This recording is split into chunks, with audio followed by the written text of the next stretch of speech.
Well chóirde inis tá muid go le Dreas Cainte a chur le chéile, ach céir de sprí le Dreas Cainte.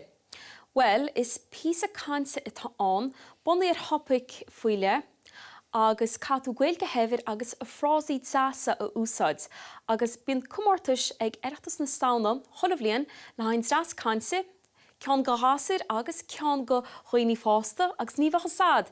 Beidir in í seo go mbeachtas an Dreas Cainte a chur le chéile agus a rá ag oireachtas na saona an bhliain seo thugainn.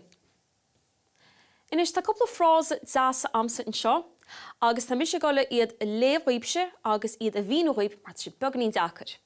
Is fádalum go dtucha oíche hána. Nus measa go dhéann sin is fádalum.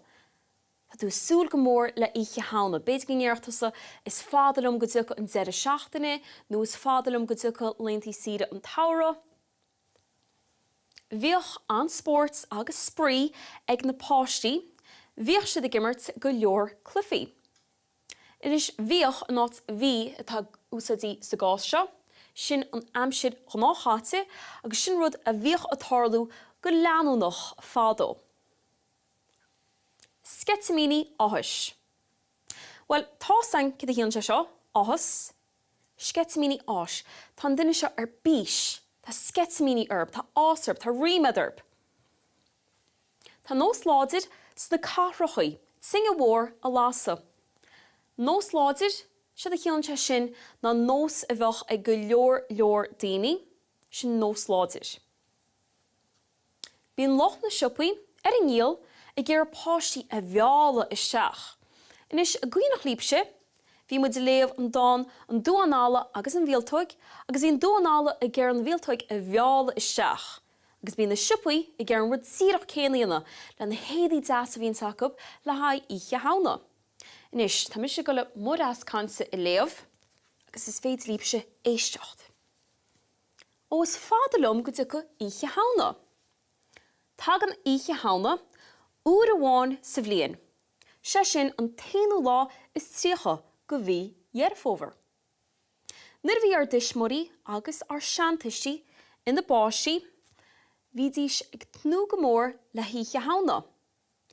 Cé go raibh an síl ní behimplí ag an am, bhíoch an sport agus an sprí go dtó ag na páistí ar oíche hána. Bhíoch siad a gimmert go leor clufií sa bháile an oíche sin. Cé gon an síl áthraí go mór ó chuin, fós bíonn scetamíní áthais ar gach páiste ar oíche hána. I gceantar ina bhfuil go leor tsaoiche téann páistí ó theach go teach ag bulla ar na doirse agus tugann loch na tsaoiche millseán, cronaí agus tarthaíthóp. Bíonn na páistí gléasta mar haifsí, púcaí agus charachtar aisteacha eile, agus i gcéire fatas a chur ar chulaghine. Bíonn cóisiir ag na páistí sa bháile leis na rudaí Dreasa a bhíonn bailí acu.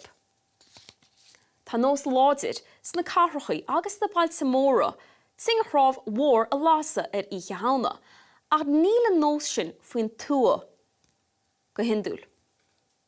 I lár an tara ar an tríú lá fichiid go bhí bheitheh a lástar an sin a chráibh faoin tua. Bíonn loch na siopaí ar an ghaol i gcéir páistí a bheála isteach, ribh oíche hána.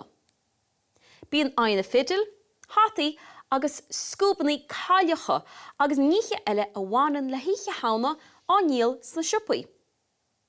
Cholua is a bhíonn oíche hána caite, bantar an nús na máisechan agus tosaí na páistí ag tnú leis an nolaigh.